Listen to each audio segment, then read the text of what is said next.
তো আজকে হচ্ছে আমি তোমাদের আমার ক্যাম্পাসটা একটু ঘুরিয়ে দেখাবো আর সাথে কিছু থটস শেয়ার করব। তো ভিডিওর শুরুতে তোমরা যে বিল্ডিংটা দেখতে পাচ্ছিলা সেটার নাম হচ্ছে প্যাভিলিয়ন বোম্বার্ডিয়ার।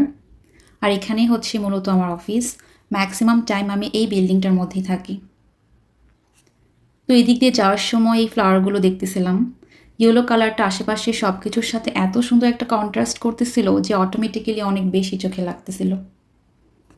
আর আমার কাছে মনে হয় আমি যখন কোনো ইয়েলো কালারের ড্রেস পরি তখন সামহাউ সেটাও একটু বেশি অ্যাটেনশন পায়।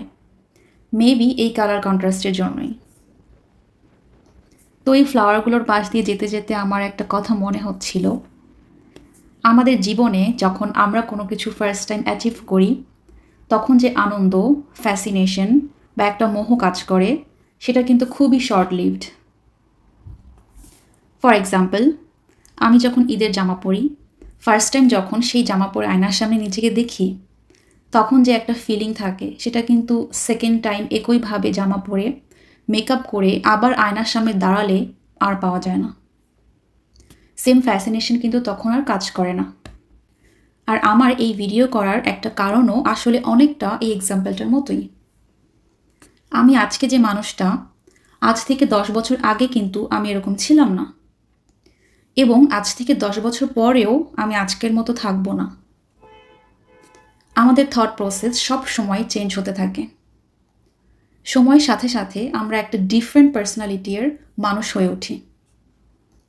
আর এই কারণেই আমি আমার ছোট ছোট মোমেন্টস, থটস, মেমোরিজ এই জিনিসগুলো ভিডিওগ্রাফি বা রেকর্ড করে রাখতে চাই। একই সাথে কিছু কিছু জিনিস সবার সাথে শেয়ারও করতে চাই। সো আমার ভিডিওগ্রাফি করার মেইন উদ্দেশ্য আসলে এটাই। তো যাই হোক, এই শর্টকাট সিঁড়িটা দিয়ে আমি এখন 6 স্টেজ নিচে যাব। আর এটা আমি শুধুমাত্র সামার টাইমে ইউজ করি। উইন্টার এখানে অনেক বেশি স্নো পড়ে থাকে, তাই এই জায়গাটা তখন অনেক স্লিপারি হয়ে যায় আর স্লিপ করে যাওয়ার একটা পসিবিলিটি থাকে। তাই উইন্টার টাইমে আমি পাশের যে বিল্ডিংটা দেখতে পাচ্ছ যার নাম হচ্ছে প্যাভিলিয়ন লেসন্দ, এই বিল্ডিংয়ের প্যাসেজটা ইউজ করি। আর আমার কাছে সবচেয়ে ইন্টারেস্টিং একটা জিনিস হচ্ছে এই ক্যাম্পাসটা সামার অ্যান্ড উইন্টারে একদমই ডিফারেন্ট। সামার টাইমে জায়গাটা অনেক বেশি ভাইব্রেন্ট থাকে, চারপাশে সবুজ গাছপালা, বিভিন্ন কালারের ফ্লাওয়ার্স, সব কিছু মিলিয়ে অনেক অ্যালাইভ একটা ফিলিং আসে। বাট উইন্টারে একদমই অপোজিট। সব কিছু যেন ব্ল্যাক অ্যান্ড হোয়াইট হয়ে যায়। স্নো দিয়ে চারপাশ ঢাকা থাকে আর গাছগুলোর কোনো পাতা থাকে না, শুধু কাণ্ড আর শাখা প্রশাখাগুলো দেখা যায়। আর সেগুলোর কালারও অনেকটা ব্রাউন। সো দ্যাটস ওয়াই মাঝে মাঝে আমার কাছে মনে হয় যেন কঙ্কাল দাঁড়িয়ে আছে। আর বাসায় যাওয়ার সময় এই রোডটা আমার অনেক বেশি পছন্দের, কারণ এখানে দাঁড়ালে বোঝা যায় যে আমরা আসলে কতটা উপরে আছি। ক্যামেরায় জানি না কতটুকু বোঝা যাচ্ছে, বাট নিচে পুরো শহর, নদী সব কিছু দেখা যায়। সো এটা দেখলেই অনেকটা গেস করা যায় যে আমি আসলে কতটা উপরে আছি। মাঝে মাঝে দেখি মানুষজন এখানে বসে থাকে, নেচার এনজয় করে। এখানে অনেক বেশি বাতাস থাকে, বিশেষ করে উইন্টারে যখন বেশি বাতাস থাকে আমার তখন মাঝে মাঝে মনে হয় আমি বুঝি বাতাসে উড়েই যাব। আর সামনে একটা অ্যাপল গাছ আছে।